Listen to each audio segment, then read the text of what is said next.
ದೇವರಾದ ಯೇಸುಕ್ರಿಸ್ತರ ನಾಮದಲ್ಲಿ ಮತ್ತೊಮ್ಮೆ ಈ ಸಂಚಿಕೆಗೆ ನಿಮ್ಮನ್ನು ಪ್ರೀತಿಯಿಂದ ಆಹ್ವಾನಿಸುತ್ತೇವೆ. ಮೊದಲನೆಯದಾಗಿ ಸೌದಿ ಹಾಗೂ ಯೆಮೆನ್ ಸಮಸ್ಯೆ ದೊಡ್ಡ ಲೆವೆಲ್ ಹೋಗ್ತಾ ಇದೆ. ಇನ್ನೊಂದು ದೊಡ್ಡ ಒಕ್ಕೂಟವು ಏರ್ಪಡಿಸಲ್ಪಟ್ಟಿದೆ. ಇನ್ನು ಹೇಳಬೇಕಂದ್ರೆ ಸೌದಿ, ಟರ್ಕಿ, ಪಾಕಿಸ್ತಾನ್ ಈ ಮೂವರು ಸೇರಿ ಒಂದು ಡಿಫೆನ್ಸ್ ಅನ್ನು ಏರ್ಪಡಿಸಿದ್ದಾರೆ. ಆದ್ರೆ ಇದು ನಿರಂತರವಾಗಿರುತ್ತದ ಅಂತ ನನಗೆ ಗೊತ್ತಿಲ್ಲ. ಯಾಕೆ ಅಂತ ಕೇಳೋದಾದ್ರೆ, ಈ ಟರ್ಕಿ ಇಸ್ರೇಲ್ಗೆ ಅಗೇನ್ಸ್ಟ್ ಆಗಿ ಇದೆ, ಸೌದಿ ಅಮೆರಿಕಾಗೆ ಬೆಂಬಲವಾಗಿ ಇದೆ. ಇದರ ನಡುವೆ ಸೌದಿ ಅಮೆರಿಕಾಗೆ ಬೆಂಬಲ ನೀಡಬಾರದೆಂದು ಇದ್ದಾರೆ. ಈ ಯೆಮೆನ್ ಸಮಸ್ಯೆ ಬಹಳ ಬರುತ್ತಿರುವುದರಿಂದ ಈಗ ಒಂದು ಅಲಯನ್ಸ್ ಮಾರ್ಪಡುವುದನ್ನು ನಾವು ನೋಡುತ್ತಿದ್ದೇವೆ. ಅಂದ್ರೆ ಅಮೆರಿಕದೊಂದಿಗೆ ಒಕ್ಕೂಟದಲ್ಲಿದ್ದಂಥ ದೇಶಗಳು ಮಾರ್ಪಡುತ್ತಿವೆ. ಯುದ್ಧವು ಮುಂದಿನ ಹಂತಕ್ಕೆ ಹೋಗುತ್ತಿದೆ. ಸೊ ಈ ಯುದ್ಧದ ಉದ್ದೇಶಗಳು ಕೂಡ ಬೇರೆ ಹಂತಕ್ಕೆ ಹೋಗುತ್ತಿವೆ. ಆದರೆ ಇದರಲ್ಲಿ ಒಂದು AHK 38-39 ಮುಂದಿನ ಹಂತದ ಯುದ್ಧವಾಗಿರಲಿಕ್ಕಿದೆ. ಅದರಲ್ಲಿ ಸಂದೇಹವೇ ಇಲ್ಲ. ಬನ್ನಿ ಈ ಸಂಚಿಕೆಗೆ ಹೋಗೋಣ. ಮೊದಲನೆಯದಾಗಿ ಯೆರೂಸಲೇಮ್ಗೆ ಒಂದು ಬಹಳ ಮುಖ್ಯವಾದಂಥ ವಿಷಯವನ್ನು ಜೋರ್ಡಾನ್ ಹೇಳಿದೆ. ಏನ್ ಹೇಳಿದೆ ಅಂದರೆ, ಜೋರ್ಡಾನ್ ಹೇಳಿರುವುದನ್ನು ನಾನು ನಿಮಗಾಗಿ ಓದುತ್ತೇನೆ.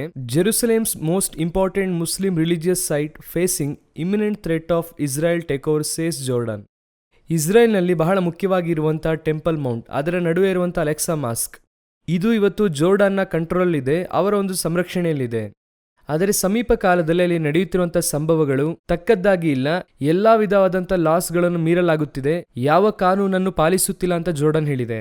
ಯಾವ ಕಾನೂನು ಏನು ಗೌರವಿಸುತ್ತಿಲ್ಲ ಅಂತ ನೋಡೋದಾದರೆ, 1967 ಜುಲೈ ತಿಂಗಳಿನಲ್ಲಿ ಇಸ್ರೇಲ್ ಒಂದು ಕಾನೂನನ್ನು ಹೊರಡಿಸಿತು. ಅಂದರೆ ಬೇರೆ ಧಾರ್ಮಿಕ ಸ್ಥಳವನ್ನು ನಾವು ಕೆಡವುವುದಿಲ್ಲ ಎಂಬುದಾಗಿ.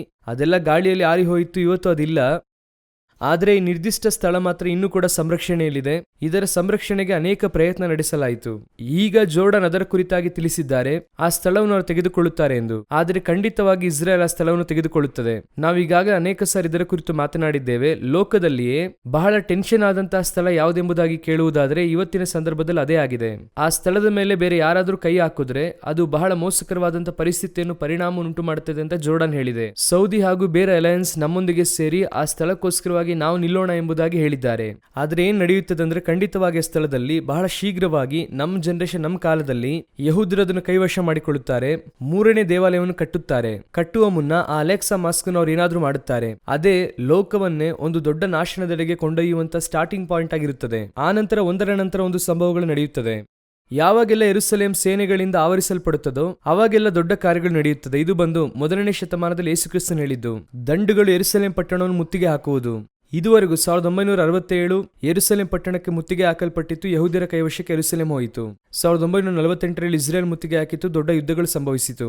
ಈಗ ಮತ್ತೆ ಆ ಕಾಲಘಟ್ಟ ಮರುಕಳಿಸಿದೆ. ಸೊ ಇದಾದ ನಂತರವಾಗಿ ನಡೆಯುತ್ತದೆ. ರಹಸ್ಯ ಬರೋಣದ ನಂತರ ಬಹಿರಂಗ ಬರೋಣದಲ್ಲಿ ಯೆರೂಸಲೇಮ್ ದಂಡುಗಳಿಂದ ಮುತ್ತಿಗೆ ಹಾಕಲ್ಪಡುತ್ತದೆ ಅಂತ್ಯಕ್ರಿಸ್ತನ ಆಳ್ವಿಕೆಯಲ್ಲಿ. ಅದೇ ರೀತಿ 1000 ವರ್ಷದ ಆಳ್ವಿಕೆಯಲ್ಲಿ ಇದು ಸಾಧ್ಯ. ಎಲ್ಲರೂ ಬಂದು ಮುತ್ತಿಗೆ ಹಾಕುತ್ತಾರೆ ಅಂತ ಇದೆ. ಸೊ ಯೆರೂಸಲೇಮ್ ಸುತ್ತಲೂ ದಂಡಿಗೆ ಮುತ್ತಿಗೆ ಹಾಕುವಾಗ ಇದು ನಡೆಯುತ್ತದೆ. ಈಗ ಯೆರೂಸಲೇಮ್ ಅನ್ನು ಸಂಪೂರ್ಣವಾಗಿ ಟೇಕ್ ಓವರ್ ಮಾಡುವುದಕ್ಕೆ, ನಿರ್ದಿಷ್ಟವಾಗಿ ಸ್ಥಳ ಟೇಕ್ ಓವರ್ ಮಾಡುವುದಕ್ಕೆ ಇಸ್ರೇಲ್ನ ಬಹಳ ಮುಖ್ಯವಾದ ಕೆಲಸ. ಯಾಕಂದ್ರೆ ಅವರು 3ನೇ ದೇವಾಲಯ ಅಲ್ಲಿ ಕಟ್ಟಬೇಕೆಂದು ಅವರು ನೋಡುತ್ತಿದ್ದಾರೆ. ಆ ಒಂದು ಬಹಳ ಮುಖ್ಯವಾದಂತಹ ಹಂತಕ್ಕೆ ಇವತ್ತು ಲೋಕ ಸಮೀಪಿಸಿದೆ. ನಾವು 3ನೇ ಮಹಾಯುದ್ಧದ ಕುರಿತಾಗಿ ಮಾತನಾಡಿದ್ವಲ್ಲ, ಅದು ಕೊನೆಯದಾಗಿ ಇಲ್ಲೇ ನಿಲ್ಲುತ್ತದೆ. ಇದರ ಅಪ್ಡೇಷನ್ ಅನ್ನು, ಇದರ ಮುಂದಿನ ಕಾರ್ಯಗಳನ್ನು ದೇವರ ಬರೋಣ ತಡವಾದ್ರೆ ಮುಂದಿನ ಸಂಚಿಕೆಯಲ್ಲಿ ಹೇಳುತ್ತೇವೆ. ನಾವೀಗ ಮುಂದಿನ ಬಹಳ ಮುಖ್ಯವಾದ ವಿಷಯ ನೋಡೋಣ. ನಾವೀಗ ನೋಡುವಂಥದ್ದು ಏನಂತ ಕೇಳೋದಾದರೆ, ಮನುಷ್ಯನು, ಈಗಾಗಲೇ ನಾವು ಇದರ ಕುರಿತಾಗಿ ಬಹಳ ಮಾತನಾಡಿದ್ದೇವೆ, ಆದರೆ ಇದನ್ನು ಒಂದು ಅಪ್ಡೇಟ್ ಆಗಿ ನೀವು ತೆಗೆದುಕೊಳ್ಳಬಹುದು. ಮನುಷ್ಯನ ಕೈಯಲ್ಲಿ ದೇವರು ಭೂಮಿ ಕೊಟ್ಟರು. ಭೂಮಿ ಎಷ್ಟು ನಾಶ ಮಾಡಬೇಕು ಅಷ್ಟು ನಾಶ ಮಾಡಿದ್ದಾನೆ. ಈ ಭೂಮಿಯನ್ನು ದೇವರು 2 ಭಾಗವಾಗಿ ವಿಂಗಡಿಸುತ್ತಾರೆ. ಆದಿಕಾಂಡ 1:10 ನೀರೆಲ್ಲ ಒಂದು ಕಡೆ ಸೇರಲಿ, ಒಣನೆಲ ಉಂಟಾಗಲಿ. ಆರಂಭದಲ್ಲಿ ಮನುಷ್ಯನು ಲ್ಯಾಂಡ್ ಅನ್ನು ನಾಶ ಮಾಡುತ್ತಾ ಬಂದ. ಒಂದು ಕಾಲಘಟ್ಟದಲ್ಲಿ ಈಗ ಸಮುದ್ರವು ಕೂಡ ಬಹಳ ಮೋಸಕರವಾದ ಪರಿಸ್ಥಿತಿಗೆ ಹೋಗ್ತಾ ಇದೆ, ನಾವು ನೋಡುತ್ತಿದ್ದೇವೆ. ಈಗ ಬಾಹ್ಯಾಕಾಶದ ಅವಶೇಷಗಳು, ಒಂದು ಬಹಳ ಮುಖ್ಯವಾದ ವಿಷಯ ನಾವು ಈಗ ನೋಡಲಿದ್ದೇವೆ. ಏನೆಂದರೆ, ಬಾಹ್ಯಾಕಾಶದಲ್ಲಿ ಬಹಳ ದೊಡ್ಡ ಮಟ್ಟಿಗೆ ತ್ಯಾಜ್ಯಗಳು ಇದೆ. ಇವತ್ತಿನ ಲೆಕ್ಕದ ಪ್ರಕಾರ 18,500 ಸ್ಯಾಟಲೈಟ್ಸ್ಗಳು ಅಲ್ಲಿ ಮೇಲೆ ಇದೆ. ಇನ್ನೂ ಅಧಿಕವಾದಂಥ ಸ್ಯಾಟಲೈಟ್ಸ್ ಬಿಡುತ್ತೇವೆ ಅಂತ ಅವ್ರು ಮಾತನಾಡುತ್ತಿದ್ದಾರೆ. ಆದರೆ ಬಾಹ್ಯಾಕಾಶದಲ್ಲಿ ತ್ಯಾಜ್ಯ ಎಷ್ಟಿದೆ ಅಂತ ಕೇಳೋದಾದ್ರೆ 36,000ದಿಂದ 40,000ದಷ್ಟು ದೊಡ್ಡ ತ್ಯಾಜ್ಯಗಳಿದೆ. ಚಿಕ್ಕ ತ್ಯಾಜ್ಯಗಳು ಬಹಳ ದೊಡ್ಡ ಮಟ್ಟಿಗೆ ಇದೆ. ಬಹಳಷ್ಟು ಮಿಲಿಯನ್ ಸುತ್ತುತ್ತಾ ಇದೆ. ಒಂದು ಸಮಯಕ್ಕೆ ಅಂದ್ರೆ 2-3 ಬಾಹ್ಯಾಕಾಶದಲ್ಲಿ ತ್ಯಾಜ್ಯ ವಸ್ತುಗಳು ವೇಪರೈಸ್ ಆಗ್ತಾ ಇದೆ ಅಂತ ಹೇಳುತ್ತಿದ್ದಾರೆ. ವೇಪರೈಸ್ ಅಂದ್ರೆ ಬಾಹ್ಯಾಕಾಶದ ಒಂದು ತಾಪಮಾನಕ್ಕೆ ಅದೇನಾಗುತ್ತೆ, ಹಾಗೆ ಆವಿಯಾಗಿ ಮಾರ್ಪಡುತ್ತೆ. ಆದ್ರೆ ಅದು ಆವಿಯಾಗಿ ಎಲ್ಲ ಮೈಕ್ರೋಡಸ್ಟ್ ಆಗಿ ಮಾರ್ಪಡುತ್ತದೆ. ಆ ಮೈಕ್ರೋಡಸ್ಟ್ ಏನ್ ಮಾಡುತ್ತದೆ ಎಂಬುದಾಗಿ ಕಂಡುಹಿಡಿದಿದ್ದಾರೆ. ಅದು ಓಝೋನ್ ಲೇಯರ್ ಅನ್ನು ಬಹಳ ದೊಡ್ಡ ಮಟ್ಟಿಗೆ ಬಾಧಿಸುತ್ತಾ ಇದೆ. ಸ್ವಲ್ಪವಾಗಿ ಇದು ಹಾಗೆ ಮುಂದುವರಿಯುವಾಗ ವಿಜ್ಞಾನಿಗಳು ಬಹಳ ವಿಷಾದ ವ್ಯಕ್ತಪಡಿಸಿದ್ದಾರೆ. ಈಗ ಅಲ್ಲಿ ಸುಮಾರು 36,000ದಿಂದ 40,000 ವಸ್ತುಗಳಲ್ಲಿ ತ್ಯಾಜ್ಯ ಇದೆ. ಇದಲ್ಲದೆ ಇನ್ನು ಮಿಲಿಯನ್ಸ್ ಅಲ್ಲಿ ನಾನು ಹೇಳುತ್ತಿರುವುದು 10 ಕಿಲೋಗೂ ಮೇಲ್ಪಟ್ಟು, ಅದಕ್ಕೆ ಕೆಳಗಿರುವಂತದೆಲ್ಲ ಇನ್ನೂ ಅಧಿಕವಾಗಿದೆ ಎಂಬುದಾಗಿ ಅದಕ್ಕೂ ಕೂಡ ಅಧಿಕ ನಂಬರ್ಸ್ ಹೇಳಿದ್ದಾರೆ. ಮಿಲಿಯನ್ಸ್ ಆಗಿ ಇದೆ ಎಂಬುದಾಗಿ ಹೇಳುತ್ತಿದ್ದಾರೆ. ಸೊ ಈ ರೀತಿಯಾಗಿ ತ್ಯಾಜ್ಯ ಅಧಿಕವಾಗುವಾಗ ಅದನ್ನು ಕಸ ಎಂಬುದಾಗಿ ನಾವು ಹೇಳುತ್ತೇವೆ. ಅದು ಅಧಿಕವಾಗುತ್ತಾ ಇದೆ. ಆ ತ್ಯಾಜ್ಯದ ಪರಿಣಾಮ ಏನಾಗುತ್ತದೆ ಅಂದ್ರೆ ಓಝೋನ್ ಲೇಯರ್ ದೊಡ್ಡ ಪರಿಣಾಮವನ್ನು ಎದುರಿಸುತ್ತದೆ. ಪ್ರಕಟಣೆಯ ಪುಸ್ತಕ 6:14 ನೀವು ನೋಡುವುದಾದರೆ ಆಕಾಶವು ಸುರುಳಿಯ ಹಾಗೆ ಸುತ್ತಲ್ಪಟ್ಟು ಹೋಗಿಬಿಟ್ಟಿತ್ತು ಎಂಬುದಾಗಿ ಅಲ್ಲಿದೆ. ಇದು ಹಾಗೆ ಅಧಿಕವಾಗುತ್ತಾ ಏನಾಗುತ್ತದೆ ಎಂಬುದಾಗಿ ಕೇಳುವುದಾದರೆ ಸಮೀಪದಲ್ಲಿ ಕಿನ್ಯಾದಲ್ಲಿ ಈ ಬಾಹ್ಯಾಕಾಶದ ವಸ್ತುಗಳು ಕೆಳಗೆ ಬಿದ್ದಿದೆ, ಮನುಷ್ಯನ ಮೇಲೆ ಬಿದ್ದಿದೆ. ಇದು ಹಾಗೆ ಮುಂದುವರಿಯುತ್ತಾ ಅಧಿಕವಾಗುತ್ತದೆ ಅಂತ ಹೇಳುತ್ತಿದ್ದಾರೆ. 2035 ದೊಡ್ಡ ಪ್ರಾಣಹಾನಿಯನ್ನು ಇದು ಉಂಟು ಮಾಡುತ್ತದೆ. ಆಕಾಶದಿಂದ ಇದು ಭೂಮಿಯ ಮೇಲೆ ಬೀಳುತ್ತದೆ. ಹಾಗೆಲ್ಲ ಬೀಳೋದಿಲ್ಲ ರೀ ಅಂತ ನೀವು ಹೇಳೋದಾದ್ರೆ, ಈ ಸಂಚಿಕೆಯನ್ನು ಶೂಟ್ ಮಾಡುವುದಕ್ಕಿಂತ ಮುಂಚಿತವಾಗಿ ಒಂದು ಬಹಳ ದೊಡ್ಡದಾದ ಸ್ಪೇಸ್ ಎಕ್ಸ್ ಸಂಸ್ಥೆಯ ಎಲಾನ್ ಮಾಸ್ಕ್ ಅವರ ಸಂಸ್ಥೆಯ ಒಂದು ಸ್ಯಾಟಲೈಟು ತನ್ನ ಓಟವನ್ನು ಮುಗಿಸಿ ನೇರವಾಗಿ ಹೋಗಿ ಚಂದ್ರಗ್ರಹದಲ್ಲಿ ಬಿದ್ದಿದೆ. ಗಂಟೆಗೆ 5000 ಕಿಲೋಮೀಟರ್ ಅಷ್ಟು ವೇಗವಾಗಿ ಪ್ರಯಾಣ ಮಾಡಿ ಆ ಚಂದ್ರಗ್ರಹದಲ್ಲಿ ಒಂದು ದೊಡ್ಡ ಹಳ್ಳವನ್ನೇ ಅದು ಉಂಟು ಮಾಡಿದೆ. ಸರಿ, ಅದು ಚಂದ್ರಗ್ರಹದಲ್ಲಿ ಬಿದ್ದದ್ರಿಂದ ಅಲ್ಲಿ ಒಂದು ದೊಡ್ಡ ಹಳ್ಳ ಉಂಟಾಗಿದೆ, ಅದರಿಂದ ನಮಗೇನೂ ಆಗಿಲ್ಲ. ಆದರೆ ಇದೇ ಕಾರ್ಯ ಭೂಮಿಯಲ್ಲಿ ಬೀಳುವುದಿಲ್ಲ ಅನ್ನುವುದಕ್ಕೆ ಏನ್ ನಿಶ್ಚಯ? ಬೀಳುತ್ತದೆ. ಯಾಕಂದ್ರೆ ಇದೇ ಕಾರ್ಯ 2-3 ವಸ್ತುಗಳು ಕಿನ್ಯಾದಲ್ಲಿ ಬಿದ್ದಿದೆ, ಈ ರೀತಿ ಇನ್ನೂ ಅಧಿಕವಾಗಿ ಬೀಳುತ್ತದೆ ಅಂತ ಹೇಳುತ್ತಿದ್ದಾರೆ. ಸೊ ಇದನ್ನು ನಾವು ತಡೆಗಟ್ಟಬೇಕಂತ ಅವ್ರು ಹೇಳುತ್ತಿದ್ದಾರೆ. ವಾಕ್ಯದಲ್ಲಿ ಆಕಾಶದ ಶಕ್ತಿಗಳು ಕದಲಿಸಲ್ಪಡುತ್ತದೆ ಅಂತ ಹೇಳಲ್ಪಟ್ಟಿದೆ. ನಕ್ಷತ್ರಗಳು ಭೂಮಿಯಲ್ಲಿ ಬೀಳುತ್ತವೆ ಅಂತ ಇದೆ, ಅದರೊಂದಿಗೆ ಇವೆಲ್ಲವೂ ಕೂಡ ಬೀಳುತ್ತದೆ. ಸೊ ಸತ್ಯವೇದದಲ್ಲಿ ಹೇಳಲ್ಪಟ್ಟಂತ ಗುರುತುಗಳು ಈಗ ನಮ್ಮ ಕಣ್ಮುಂದೆ ನಡೆಯುವುದಕ್ಕೆ ಆರಂಭವಾಗಿದೆ. ಮನುಷ್ಯನ ಕಂಡುಹಿಡಿಯುವಿಕೆಯಲ್ಲಿ ಅಳಿವಿಲ್ಲದೆ ಇರುವಂತದಂತ ಇಲ್ಲವೇ ಇಲ್ಲ. ಅದು ಬಹಳ ಮೋಸಕರವಾದ ಪರಿಸ್ಥಿತಿಗೆ ಹೋಗ್ತಾ ಇದೆ. ನಾವು ಇನ್ನೊಂದು ಕಾರ್ಯವನ್ನು ನೋಡೋಣ. ಸಮೀಪದಲ್ಲಿ ಘೋರವ್ಯಾಧಿಗಳು, ಯೇಸು ಹೇಳಿದಂತ ಗುರುತುಗಳು. ಈಗ ಆಫ್ರಿಕಾದಲ್ಲಿ ಎಬೋಲಾದಿಂದ 4000ಕ್ಕೂ ಮೇಲ್ಪಟ್ಟು ಜನ ಬಾಧಿಸಲ್ಪಟ್ಟಿದ್ದಾರೆ. ಆನಂತರ ಗುಜರಾತ್ ಅಲ್ಲಿ 22 ಮಕ್ಕಳು ಸತ್ತು ಹೋಗಿದ್ದಾರೆ. ಎಬೋಲಾ ಈಗ ಚಾಂದಿಪುರವನ್ನು ದಾಟಿ ಈಗ ನೆಕ್ಸ್ಟ್ ಮುಂದಿನ ಘಟ್ಟದಲ್ಲಿ ಬೇರೆ ಬೇರೆ ವೈರಸ್ಗಳು, ಒಂದೊಂದು ದೇಶಕ್ಕೆ ಒಂದೊಂದು ವೈರಸ್ ಇದೆ.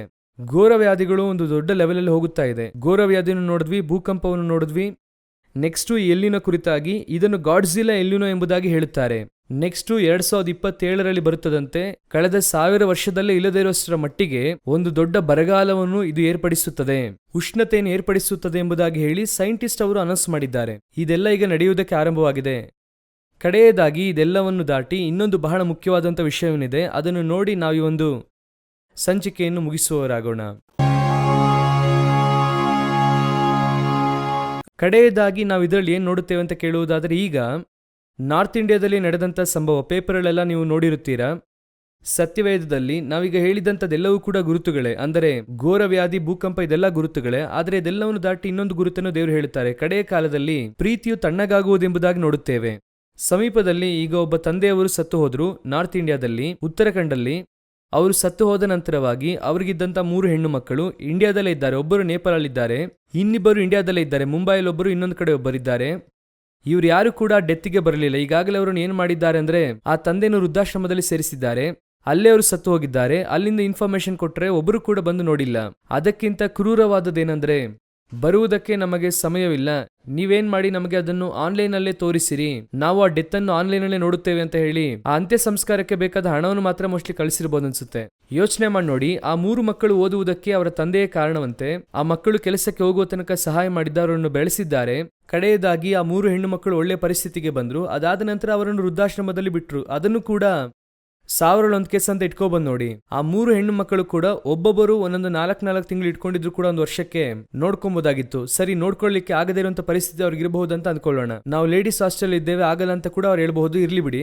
ಆದ್ರೆ ಅವರ ತಂದೆಯ ಮರಣದ ಸಮಯದಲ್ಲಿ ಒಬ್ಬರು ಕೂಡ ಬಂದು ನಿಲ್ಲಲಿಲ್ಲ ನೋಡಿರಿ. 3ರಲ್ಲಿ ಒಬ್ಬರು ಕೂಡ.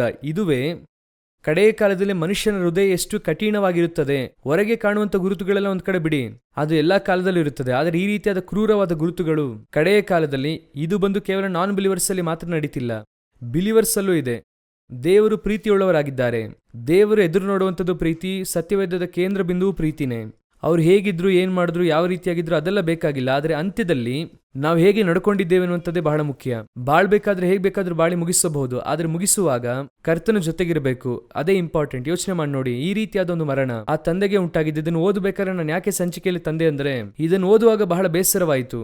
ಈ 3 ಹೆಣ್ಮಕ್ಳು ಅದೇನಂದ್ರೆ ಗಂಡ್ಮಕ್ಳೇ ಹಾಗೆ ಇರ್ತಾರೆ, ಕರುಣೆ ಇಲ್ಲದವರಾಗಿರುತ್ತಾರೆ ಅಂತ ಸಾಮಾನ್ಯವಾಗಿ ಹೇಳುತ್ತಾರೆ. ಹೆಣ್ಮಕ್ಳು ಬಹಳ ಪ್ರೀತಿಯುಳ್ಳವರಂತ ಹೇಳುತ್ತಾರೆ. ಆದ್ರೆ ಇಲ್ಲಿ 3 ಹೆಣ್ಣು ಮಕ್ಕಳು ಕೂಡ ತಂದೆಯನ್ನು ನೋಡ್ಲಿಲ್ಲ. ಸೊ ನಿಮ್ಮ ಹೆತ್ತವರನ್ನು ಸನ್ಮಾನಿಸಿರಿ, ಗಮನಿಸಿರಿ, ಅವರ ಅವಶ್ಯಕತೆಗಳನ್ನು ಸಂಧಿಸಿರಿ, ಅವರಿಗಾಗಿ ಪ್ರಾರ್ಥಿಸಿರಿ. ಯಾಕಂದ್ರೆ ಯಾವುದೋ ಒಂದು ಕಾಲದಲ್ಲಿ, ಯಾವುದೋ ಒಂದು ವಿಷಯದಲ್ಲಿ ಅವರು ನಿಮ್ಮನ್ನು ಕಾಪಾಡಿದ್ದಾರೆ. ದೇವರು ಕೊಟ್ಟಂತ ನಿಕ್ಷೇಪಗಳಲ್ಲಿ ಬಹಳ ಮುಖ್ಯವಾದದೊಂದು ಹೆತ್ತವರು. ಕರ್ತನ ಚಿತ್ತವಿದ್ದರೆ ದೇವರ ಬರೋಣ ತಡವಾದರೆ ಇನ್ನೊಂದು ಸಂಚಿಕೆ ನಿಮ್ಮನ್ನು ಸಂಧಿಸುತ್ತೇವೆ. God bless you.